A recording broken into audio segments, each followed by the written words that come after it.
আওয়ামী লীগের উপরে নিষেধাজ্ঞা তুলে নেওয়া হবে না। এবং আজকেও বাংলাদেশের একজন প্রভাবশালী প্রতিমন্ত্রী তিনি জানিয়েছেন যে আওয়ামী লীগকে আর রাজনীতি করতে দেওয়া হবে না। আপনার কাছে কি কোনো, আপনার কি ধারণা যে এভাবে আওয়ামী লীগ আহ থেকে যাবে বা তার পক্ষে এই নিষেধাজ্ঞা রাজনীতি করতে দেবেন না এটা যারা বলে থাকেন এটাই তো প্রকৃত ফ্যাসিবাদ না, এটাই তো ফ্যাসিবাদ। আমরা ফ্যাসিবাদ বলে আখ্যা দেবো হয়েছে ফ্যাসিবাদী সরকার আছে। মন্ত্রী যেটা বলেছেন সেটা বাংলাদেশের সরকারের সবটা মত, এরকমও আমি শুনেছি যে বরঞ্চ আগে এখন রাস্তায় মিটিং মিছিল আওয়ামী লীগের অনেক বেড়েছে, আরো বাড়বে, আরো বাড়বে, কারণ আওয়ামী লীগের নেতারা নির্দেশ দিয়েছেন যে যেখানে পারো যেমন ভাবে করো, নেমে পড়ো রাস্তায়, এবং সেই পরিবেশটা আরো বাড়বে। এবং তাতে আগের তুলনায় কিছু ধরপাকড় হচ্ছে, হচ্ছে না যে তা নয়, তবে তুলনামূলকভাবে কম, এটা এক। দ্বিতীয়ত হচ্ছে এখন আওয়ামী লীগের সিদ্ধান্তে যত যেখানে যেগুলো স্বাভাবিক নির্বাচনের প্রক্রিয়া আছে, আইনজীবী অ্যাসোসিয়েশন হোক যেখানেই হোক, সেগুলোতে তারা প্রতিযোগিতা করবেন, প্রতিদ্বন্দ্বিতা করবেন এবং করছেন। কয়েকটি জায়গায় আগামী বছরেও সম্ভবত হতে পারে, আমি জানি না এই বছর না আগামী বছর, যে স্থানীয় সরকারগুলোর যেগুলো আপনাদের আমরা পুরসভা বলি, সেগুলোর একটা নির্বাচন হওয়ার সম্ভাবনা আছে, যে নির্বাচনে আওয়ামী লীগকে বিনা প্রতীকে নির্বাচনে প্রতিদ্বন্দ্বিতা করার একটা সুযোগ দেওয়া হতে পারে, যে আওয়ামী লীগ পন্থী যারা, আওয়ামী লীগের সমর্থক যারা, আওয়ামী লীগ করেন যারা এখনো রয়েছেন, সেইটা যদি হয়ে থাকে। কারণ একটা সময় তো শেখ হাসিনাও বিনা প্রতীকে নির্বাচনের কথা বলতেন, তাহলে বিনা প্রতীকে নির্বাচন যদি হয় তাহলে সেক্ষেত্রে আওয়ামী লীগ অংশগ্রহণ করবে, এটা ঘটনা। তবে আমার মনে হয় আপনারা যতটা আপনি কঠোর অবস্থানের কথা বলছেন বিএনপিকেও ভাবতে হচ্ছে যে জামায়াতে এর ফলে দেখুন রাজনৈতিক কোন স্থান তো শূন্য থাকে না। আপনার আওয়ামী লীগের মতো একটি যদি অসাম্প্রদায়িক এবং left of the centre liberal উদারবাদী একটা দল যদি না থাকে, তাহলে ময়দানে দক্ষিণপন্থী এবং চরমপন্থীরাই সেই স্থানটা দখল করবে খুব স্বাভাবিকভাবেই। সেটা কি তারেক রহমানের পক্ষে খুব সুখকর হবে? সুখকর এখনো তারেক রহমানের সরকার তাদের চাপে রয়েছেন। এই প্রসঙ্গে আপনাকে বলবো, এখন আগেও বলেছিল, আরেকজন বলছি, আপনাদের ঢাকা বিশ্ববিদ্যালয়ের এক খুব সম্মানীয় অধ্যাপক, যিনি জঙ্গিবাদ উপর অনেক বই লিখেছেন, গবেষণা করেছেন, তাকে বিভিন্ন মামলায় তাকে আটকে রেখে শেষ পর্যন্ত জামিনও হয়েছিল, সর্বশেষ মামলাতেও জামিন হয়েছিল, কিন্তু তাকে একটা বোমা বিস্ফোরণের মামলায় শেখ হাসিনার সঙ্গে তাকে যুক্ত করে আবার তাকে আটক রাখা হয়েছে। তিনি বোমা বিস্ফোরণে যুক্ত, মানে এ তো মানে ঘোড়াতে বললে ঘোড়াও হাসবে, তাই না? এটা তো বিশ্বাস করেন একজন অধ্যাপক তিনি গবেষণা করে, তার গবেষণা জামায়াতের পছন্দ নয়, ফলে এটা জামায়াতের চাপে বিচার ব্যবস্থাটা তারা নত জানু হয়ে জামায়াতের কথা শুনে তারা তাকে জামিন দিচ্ছে না। এটা বাংলাদেশের চরিত্র, এটাই ফ্যাসিবাদ, এই ফ্যাসিবাদ বলে। ফ্যাসিবাদ বারবার যে বলা হয় ফ্যাসিবাদ না, ফ্যাসিবাদটা কি এখন প্রতি রন্ধে রন্ধে বেড়াচ্ছে, একটি গণতান্ত্রিক দলকে রাজনীতি করতে দেবো না, এটা যদি ফ্যাসিবাদ না হয় তার কি ফ্যাসিবাদ? বিনা বিচারে আটকে রেখে দেবো, এটা যদি ফ্যাসিবাদ না হয় তাহলে ফ্যাসিবাদ কি? আবার যদি কোনো সম্মানীয় অধ্যাপক তিনি গবেষণা করেছেন বলে তাকে আটকে রাখবো, তাকে ভুল মামলা দিয়ে আটকে রাখবো, এটা যদি ফ্যাসিবাদ না হয় তাহলে ফ্যাসিবাদ কি? ফ্যাসিবাদের সংজ্ঞা তো এখন তাদের সকলকে বলবো যে হিটলারের মেন ক্যাম্পটা আর একবার যে তার মূল প্রস্তাব, যেটা আদর্শ, যেটা তার বাইরে, সেই মেন ক্যাম্পটা পড়ে দেখুন, মেন ক্যাম্পে যা যা লেখা আছে তাই তাই আপনাদের ওখানে হচ্ছে কিনা বেরিয়ে দেখুন, এটুকুই বলতে পারি। দুর্ভাগ্যজনক। আমার মনে হয় একটু দ্বিধার মধ্যে আছে, সবটা তাদের নেতিবাচক নয়, একাংশ চায় না। যিনি বলছেন তিনি জানেন আওয়ামী লীগ ফিরে এলে তিনি তার পক্ষে যেতে আর সম্ভব নয়, সেটা জানেন তিনি ভালো বলছেন। ফলে এই কারণে বিএনপির মধ্যে একটা অংশ চান যে একটা কি করে, আমি জানি না, আমি তো শুনেছি কোনো আলোচনা হয়তো কোনো বোঝাপড়া হলেও হতে পারে। বাংলাদেশের চিকেন নেক বলতে যেগুলো বোঝায় যে ফেনী অংশ এবং রংপুর অংশ সেটা দখলে নেওয়া, এই আলাপে কতটুকু বাতাস বইছে আপনার কাছে? কেমন, আপনার কাছে কি মনে হয়? কারণ এমনিতেই তো অস্থিরতা, বর্ডার অস্থিরতা চলছে পুশব্যাক নিয়ে। আপনাদের চিকেন নেকের নিরাপত্তার জন্য অতীতের যে কোনো সময়ের তুলনায় অতিরিক্ত সেনা এবং সেনা শক্তি মোতায়েন করেছেন চিকেন নেকে, এর কি কোনো বিশেষ তাৎপর্য আছে? ভারত সরকারের মুখপাত্র যদি বলেন নিশ্চয়ই সেটা গুরুত্বপূর্ণ বিষয়, তখন এই বিষয় জানা যেতে পারে, বা ভারত সরকারের নীতি তখন সেটা ঘোষণা হতে পারে। তার সম্প্রতি গত সপ্তাহে একটা ঘটনা খুব আলোচনা তৈরি করেছে দুই দেশই, বাংলাদেশ এবং ভারতে। ভারতেও পত্রপত্রিকায় এসেছে যে আমাদের তথ্য উপদেষ্টা জাহিদুর রহমান তিনি আহ, দিল্লি এয়ারপোর্টে যাওয়ার পর একটা ঘটনা ঘটে। এই ঘটনার প্রেক্ষিতে ভারতের ভারপ্রাপ্ত হাই কমিশনারকে ডেকে আনা হয়েছিল বাংলাদেশের পক্ষ থেকে। এর পরবর্তীতে কি এটা দুই দেশের সম্পর্কে কোনো চির ধরবে বা কোনো অবিশ্বাসের তৈরি করবে বলে আপনি মনে করেন? না, আদৌ করবে না। তার কারণ যিনি মানে তথাকথিত ভাবে অপমানিত হয়েছিলেন, তিনি ফিরে এসেছিলেন, তিনি নিজে সাংবাদিক বৈঠক করে বলেছেন যে এই ঘটনার জন্য ভারত বাংলাদেশের সম্পর্কে কোনো প্রভাব পড়বে না। ভারত আমন্ত্রণ জানাবে, আমি নিশ্চয়ই আবার যাব, এবং ভারতের সঙ্গে আমি বাণিজ্যিক সম্পর্ক আমরা চাই যে আরো বৃদ্ধি পাক। তো ফলে তার বক্তব্য, কিন্তু তিনি ওই বিষয়টাকে অতীত হিসাবে আমার মনে হয় সেটাকে আর গুরুত্ব দিচ্ছেন, তিনি দিচ্ছেন না বলে বাংলাদেশ সরকারও দিচ্ছেন না। যেটুকু সেদিন যে ঘটনা ঘটেছিল তার পরিপ্রেক্ষিতে আপনাদের পররাষ্ট্র মন্ত্রণালয়ের মন্ত্রী তিনি বলেছিলেন দুঃখজনক ঘটনা, এবং তার ফলে তিনি সেখান থেকে রুষ্ট হয়ে ফিরেও গিয়েছিলেন। তাকে যদিও অনুমতি পরে দেওয়া হয়েছিল, যদিও তিনি ফিরে গেছে। আমার মনে হয় না এটা নিয়ে কোনো আর কোনো বিষয়ে এই সামাজিক গণমাধ্যমেই আলোচনা চলছে, কিন্তু খুব বেশি আর নিয়মিত যে গণমাধ্যম দুদেশেরই, সেখানে কোথাও আর আলোচনা কোথাও নেই। এখন আপনি যদি বিষয়টার ব্যাখ্যা চান, যেহেতু তুলবেন প্রসঙ্গ, কিন্তু আমাকে প্রকৃত তথ্যটা বলতে হয়। প্রকৃত তথ্য হচ্ছে তিনি একজন মন্ত্রী হয়ে কেন কূটনৈতিক পাসপোর্ট নেননি, এই প্রশ্নটা বাংলাদেশের সাংবাদিকদের করা উচিত ছিল। কূটনৈতিক পাসপোর্ট নিয়ে আমাদের প্রধানমন্ত্রী নরেন্দ্র মোদীকে একসময় আমেরিকা নিষিদ্ধ ঘোষণা করেছিল, তিনি প্রধানমন্ত্রী হয়ে গিয়েছিলেন কূটনৈতিক, আজকাল তো প্রেসিডেন্ট ট্রাম্প আবার মোদীর যথেষ্ট প্রশংসাও করছেন। তিনি কূটনৈতিক পাসপোর্ট তিনি কি নিয়েছেন?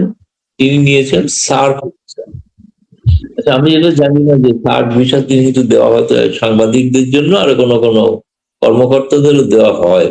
ভারতকে সার্ক ভিসা দেয় না, সার্ক ভিসা ভারতের দেওয়াই হয়, বন্ধ। কয়েকটা একমাত্র পাকিস্তান আর বাংলাদেশ দিত। সাংবাদিকরা কিছু পেয়েছেন বাংলাদেশে, কিন্তু সাংবাদিকরা সার্ক ভিসা নিয়ে ভারতে এসেছেন। কিন্তু সাংবাদিকরা যখন আসেন তখন সেটা সাংবাদিকতার কারণে আসতে পারে। সাংবাদিকতার কারণে এসে তিনি মেডিকেল চিকিৎসাও করতে পারেন না, তিনি কোন সম্মেলনে অংশগ্রহণ করতে পারেন না, যদি না সেটা মিডিয়ার বাইরে কিছু। এখন আমি ঠিক জানি না যে আপনাদের পররাষ্ট্র উপদেশ এই তথ্য উপদেষ্টা তিনি কোন ধরনের সার্ক ভিসা নিয়েছিলেন। সার্ক ভিসা যদি নিয়ে থাকেন, এখানে যেটা আলোচনা ছিল, সে আলোচনা ছিল ইন্ডিয়ান ওশান রিম অ্যাসোসিয়েশনের সভা, যেটাতে সার্কের যারা সদস্য তাতে যুক্ত নন, তাতে আফগানিস্তানও নেই, পাকিস্তানও নেই। সেই আলোচনাতে অংশগ্রহণ করার জন্য সার্ক ভিসাটা পরিপন্থী হয়ে যাবে, উদ্দেশ্যের পরিপন্থী হয়ে যাবে। আপনি যে বিষয়ে ভিসা নেবেন সেই বিষয়টাই, আপনি যদি বিজনেস ভিসা নিয়ে আসেন তাহলে বিজনেস সংক্রান্ত কাজ করতে হবে, আপনি যদি মিডিয়ার ভিসা নিয়ে আসেন তাহলে মিডিয়া সংক্রান্ত কাজ করতে হবে, ট্যুরিস্ট ভিসা নিয়ে এলে আপনি ট্যুরিস্ট ভিসা নিয়ে সংক্রান্ত কাজ করতে হবে, অন্য কিছু করতে পারবেন না। তাহলে এক্ষেত্রে তিনি যে ভিসা নিয়েছেন সার্ক ভিসা, সেটা আইও এর জন্য প্রযোজ্য নয়। এটা আমার ধারণা, তিনি প্রথম দিকে হয়তো তার কাছে মনে হয়েছিল যে তার সাধারণ পাসপোর্টটা যেহেতু আমাদের পররাষ্ট্র মন্ত্রণালয় তাকে কালো তালিকাভুক্ত করে রেখেছিল, এই ধরনের পাসপোর্টটা দেখার পরে সাধারণ পাসপোর্ট, তারপরে তিনি কালো তালিকাভুক্ত, পরে যদিও উচ্চ পর্যায়ে আলাপ আলোচনা করে সেটাকে তাকে অনুমতিও দেওয়া হবে, আপনি একবার সিঙ্গেল এন্ট্রি পাবেন এই বিষয় নিয়ে, এই দ্বিতীয়বার এই পাসপোর্ট নিয়ে আসতে পারবেন না, এটাও বলা হয়েছে। এবং যাই হোক, তিনি ফিরে যাওয়ার পর আমার মনে হয় বিষয়টা উপলব্ধিও করতে পেরেছেন। ভারতের যে অ্যাক্টিং হাই কমিশনকে দেখে যে খুব ধমক টমক দেওয়া হয়েছে, আদৌ না, আমি অ্যাক্টিং হাই কমিশন কথা বলি, তারা তাদের প্রথাগত একটা প্রতিবাদ করেছেন যে একটা মন্ত্রীর অমর্যাদা করা হয়েছে বলে, সেটা তারা জানিয়েছেন, সেটা তারা বলেছেন, সেটা ঘটনা। কিন্তু সেটা নিয়ে আমার মনে হচ্ছে না বাংলাদেশ নিজে থেকে আর কোনো একটা ইস্যু করতে চাইছে, ভারত তো চাইছেই না, কিন্তু বাংলাদেশ আর কোনো এটাকে নিয়ে ইস্যু করবে বলে মনে হয় না। বলুন পূর্ণিয়া স্যার। জি দাদা, আমি আরেকটা প্রশ্ন যেতে চাই। আমাদের প্রধানমন্ত্রী তারেক রহমান তিনি মালয়েশিয়া এবং চায়না ট্যুরে যাচ্ছেন। আপনি, আমার মনে আছে যদ্দূর, যে আপনি একটা আলোচনা বলেছিলেন যে একটু দেখার বিষয় যে তারেক রহমান তার ট্যুর প্ল্যানটা কিভাবে সাজান। তার এই চায়না সফরকে ভারতের দিক থেকে কিভাবে বিবেচনা করা হবে? কারণ আমরা তো জানি যে ভারত চায়না সম্পর্কটা এখন কোন পর্যায়ে আছে। আপনি যদি এই দিকটা একটু আমাদের দর্শকদের বিশ্লেষণ করুন। না, আমাদের প্রধানমন্ত্রী নরেন্দ্র মোদী বাংলাদেশের প্রধানমন্ত্রী তারেক রহমানকে ভারতে আসার আমন্ত্রণ জানিয়েছিলেন। এখন বাংলাদেশ সরকার প্রথম কথা হচ্ছে এটা সার্বভৌম সিদ্ধান্ত। এই সার্বভৌম রাষ্ট্র সার্বভৌম সিদ্ধান্ত নেবেন তারা কোন দেশে যাবেন। আমি শুনেছি তিনি মালয়েশিয়া আসছেন প্রথম, মালয়েশিয়া থেকে চীনে আসবেন। একটা জিনিস স্পষ্ট করে আমি যেটা খোঁজ নিয়ে জানতে পারলাম, সেটা বাংলাদেশের এখনো কোনো গণমাধ্যমে দেখিনি। চীনের যে বৈঠকটা হচ্ছে দালিয়ান শহরে, চমৎকার শহর, লালগোলা থেকে গেলে খুব যারা যাবেন তারা উপভোগ করবেন ওই শহরটা। আমি গিয়েছি। তো দালিয়ান শহরে এটা ওয়ার্ল্ড ইকোনমিক ফোরামের সামার সম্মেলন বলা হয়, সামার ডাভোস সম্মেলন, ডাভোসের একটা গ্রীষ্মকালীন সম্মেলন হয়। সেই সম্মেলনটা মূলত আর্থিক বিষয় তো দুটোতেই আলোচনা হয়, কিন্তু যেটা সুইজারল্যান্ডে দাভোসে হয়ে থাকে তাতে সাধারণত রাষ্ট্রপ্রধানরা বা মন্ত্রীরা এই ধরনের অনেক আমাদের ভারতবর্ষের মুখ্যমন্ত্রীরাও যান। আমি যেটা দেখলাম ওয়ার্ল্ড ইকোনমিক ফোরামের ওয়েবসাইট খুলে, আপনারাও দেখে নেবেন তাহলে, কোন নেতা মন্ত্রীর নাম সেখানে এখনো নেই। মূলত আছে বিভিন্ন দেশের রিজার্ভ ব্যাংক বা আর্থিক প্রতিষ্ঠানের প্রধান, তারা সেখানে যাবেন। এবং যেগুলো বলা হচ্ছে ইমার্জিং কান্ট্রিজ, যেগুলো তাদের একটা সংখ্যাটা কম নয়, 90টা দেশের 1500 প্রতিনিধি যাবেন, সেটা লেখা আছে ওয়েবসাইট। তবে এটা হচ্ছে একটা বহু রাষ্ট্রীয় মঞ্চ বলতে পারেন, বহু দেশীয় মঞ্চ। তারেক রহমান চীনে দ্বিপাক্ষিক সফরে যাচ্ছেন না, চীনের আমন্ত্রণে তিনি যাচ্ছেন তা নয়, ওই দাভোসের ওয়ার্ল্ড ইকোনমিক ফোরামের সম্মেলনে। যদিও বাংলাদেশ সরকার এখনো কিন্তু ঘোষণা করেনি সফরটা, এখনো ঘোষণা করেনি। তারা হয়তো দেখছে যে অন্যান্য দেশে তারা যাচ্ছেন। ভারত থেকেও আমি কিন্তু জানি না যে কোনো মন্ত্রী পর্যায়ে কেউ যাচ্ছেন কিনা, এখনো সেটা জানি না। প্রধানমন্ত্রী কিন্তু যাবেন না, কারণ প্রধানমন্ত্রী আগামী 18 তারিখ দিবেন। 23 তারিখ থেকে এই সম্মেলনটা, 23 থেকে 23, 25, 26 এরকম সম্ভবত হবে। খুবই গুরুত্বপূর্ণ সম্মেলন। সেই সম্মেলনের ফাঁকে প্রধানমন্ত্রী তারেক রহমান চীনের কোনো নেতা মন্ত্রীর সঙ্গে সাক্ষাৎ করতে পারেন, আমি শুনছি কূটনৈতিক সূত্র থেকে। ফলে একেবারে যে দ্বিপাক্ষিক সম্পর্ক নয়, সেই জন্য কোথাও কোন একটা দেশে রাষ্ট্রে বহুরাষ্ট্রীয় সম্মেলন হচ্ছে, সেই সম্মেলনে তিনি যোগ দিতে যাচ্ছেন, গিয়ে সেখানকার সেই রাষ্ট্রের প্রধানদের সঙ্গে সৌজন্য সাক্ষাৎ করবেন। হয়তো সেই সাক্ষাৎকারে সৌজন্যতার বাইরেও কিছু আলোচনা হতে পারে, আমি এখনো জানি না, চুক্তি হবে না। কিন্তু বাংলাদেশ পররাষ্ট্র মন্ত্রণালয় ঘোষণা করবে, তখন হয়তো এটা জানা যাবে। ফলে সেই কারণে ভারতের থেকে এই বিষয়ে এখনো কোনো মন্তব্য কেউই করেননি। হ্যাঁ, ওই আলোচনায় দ্বিপাক্ষিক যখন যদি কোনো আলোচনা হয়, যেটা হবে হয়তো, শুনছি বাংলাদেশের পররাষ্ট্র মন্ত্রণালয়ের সূত্র থেকে শুনছি যে তারা ব্যবস্থা করছেন চীনের সর্বোচ্চ পর্যায়ে বৈঠক করতে পারেন প্রধানমন্ত্রী। সেই বৈঠকগুলোর নির্দেশ দেখে হয়তো মারক মন্তব্য করবে। কিন্তু তার আগে কেউ বহুরাষ্ট্রীয় মঞ্চে কেউ কোথাও যাচ্ছেন, সেটা আগাম কোনো মন্তব্য প্রতিক্রিয়া, সেটাতে মনে হচ্ছে না যে এটা তিনি ভারতের দ্বিপাক্ষিক আমন্ত্রণকে উপেক্ষা করে চীনের আমন্ত্রণ গ্রহণ করেছেন, সেটা এইটা ব্যাখ্যাটা সঠিক।